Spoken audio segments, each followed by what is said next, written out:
Humans have ruled as our planet's only intelligent, self-aware species for tens of thousands of years. However, the rise of intelligent machines could alter our very soon, possibly our lives. After that, Homo sapiens may completely vanish from the planet. Hey folks, welcome back to AI Science. Drop a like on this video and subscribe to the channel to help us grow and be part of the science community. In movies, they're the bad guys. Deadly cyborgs with steel bones and lightning-quick reflexes. Sometimes with an Austrian accent thrown in for good measure. Peter Scott Morgan, on the other hand, has never been terrified of robots. He spent decades as a scientist and roboticist investigating how artificial intelligence could change our lives. Dr. Scott Morgan was then diagnosed with motor neuron disease in 2017, the same paralyzing disease that claimed Stephen Hawking's life. He was given 2 years to live after months of wondering about his wonky foot falling asleep. He had a different plan: to stay alive. He'd have to rely on the technology he'd spent his life studying. He transformed into a cyborg. Scott Morgan has undergone 2 major surgeries to help keep himself alive with robotics, machine upgrades that breathe for him, help him speak, and may even allow him to stand up against his paralysis as it progresses. He also intends to merge his brain with AI in the future, so he can speak with his thoughts rather than his eyes. And I'm okay with giving up some control to the AI to stay me, he says. However, this may alter our understanding of what it means to be human. Scientists have a long history of experimenting on themselves, but would you rather die as a human or live as a cyborg? It's a no-brainer for me. What about the rest of us, though? Is humanity doomed to become one with the machine? How probable are robots to stage a coup? We keep hearing that robots are going to take our jobs. Why are Facebook and Elon Musk already working on devices that can read our minds? If humans are to remain relevant in a future ruled by artificial intelligence, they must become cyborgs. Elon Musk, the founder of Tesla, issued the warning while speaking at an event in Dubai.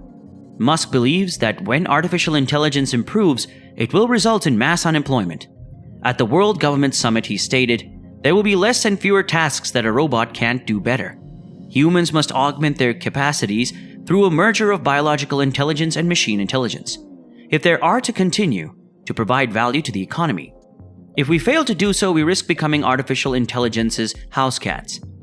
As a result, we've entered the world of brain-computer or brain-machine interfaces, which eliminate cumbersome communication intermediaries like typing and talking in favor of direct, lag-free exchanges between our brains and external machines.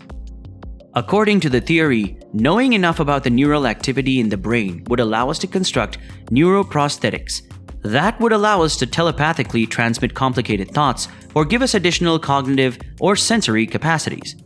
Musk claims to be working on a mesh-like neural lace that can be injected into your brain and give it digital computing capabilities. So where do you draw the line between science and science fiction? Brain-computer interfaces have mostly been used to restore motor control for paralyzed patients and to facilitate communication for locked-in individuals with brain injuries that prevent them from interacting verbally or gesturally. EEG or implanted electrodes are used to decode brain signals from the surface of the skull, which is subsequently translated into motion commands for a robot or cursor. On the other way, by utilizing external electric signals to activate the brain, some progress has been made. Nathan Copeland is a paraplegic man who was fitted with a prosthetic hand with two-way feedback, meaning he can not only operate the hand but also feel when it is touched. Although medical uses are driving research, commercially available toys allow for novelties like mind-controlled drone racing.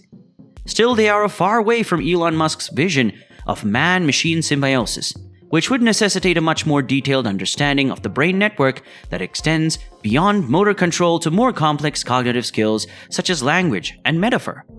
The brain contains about 80 billion neurons. Our existing techniques only allow us to access a very tiny number of neurons. We're talking about 100 neurons with prosthesis. We need greater bandwidth connections, said Brian Johnson, the founder of Kernel, a company that intends to use AI to augment human intelligence.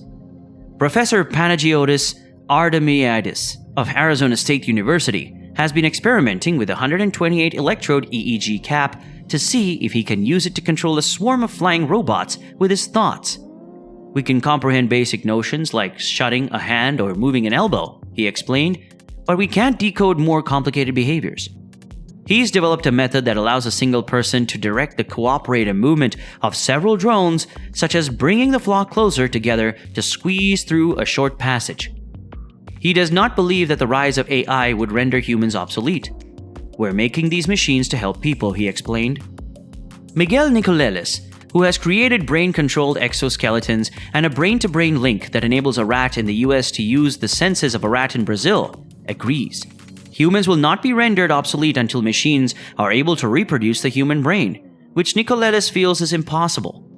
The assumption that digital robots will one day transcend human capacity, no matter how hyper-connected or powerful they are, he told The Guardian. Nicolelis claims that, contrary to Musk and other proponents of singularity, such as Ray Kurzweil, the brain is not calculable since human consciousness is the consequence of unpredictable, non-linear interactions among billions of cells. Our minds are not algorithmic computers, he explains. Nicolelis admits that digital automation will result in serious unemployment among people who perform mundane jobs the robots can perform. However, this does not imply that the human species will die extinct. He agrees with Musk that if we can communicate directly with robots, we can achieve a quantum leap in what digital infrastructure can achieve today. But he believes humans will retain ultimate control. This is in contrast to present automated systems such as autopilot, in which the person is only supervising the computer's operation. Similarly, doctors are turning to supercomputers to diagnose some ailments. Human talents deteriorate under these conditions, and individuals become machine servants. I'm envisioning a future in which we can reverse this tendency. We use brain-machine interfaces to increase our abilities to treat patients and our quality of life, he explained. Better human-machine communication, particularly the transmission of emotional signals from people, with a significant tool for establishing trust in automated systems, Artemides stated. It would, for example, allow humans to confidently hand over control to an autonomous vehicle.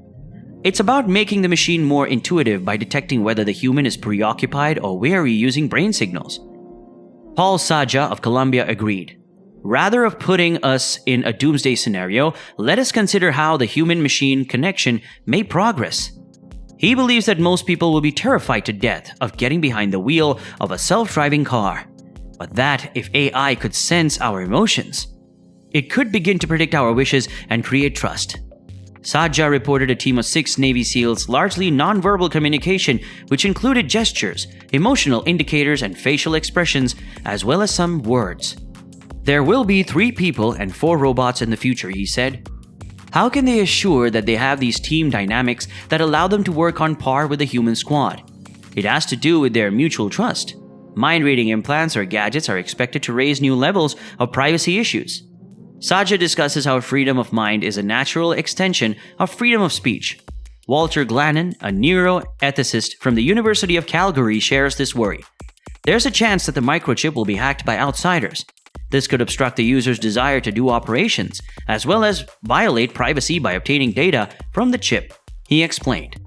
Currently, these dangers are only speculative. If you enjoyed this video, please check out our other videos, and until then, stay tuned.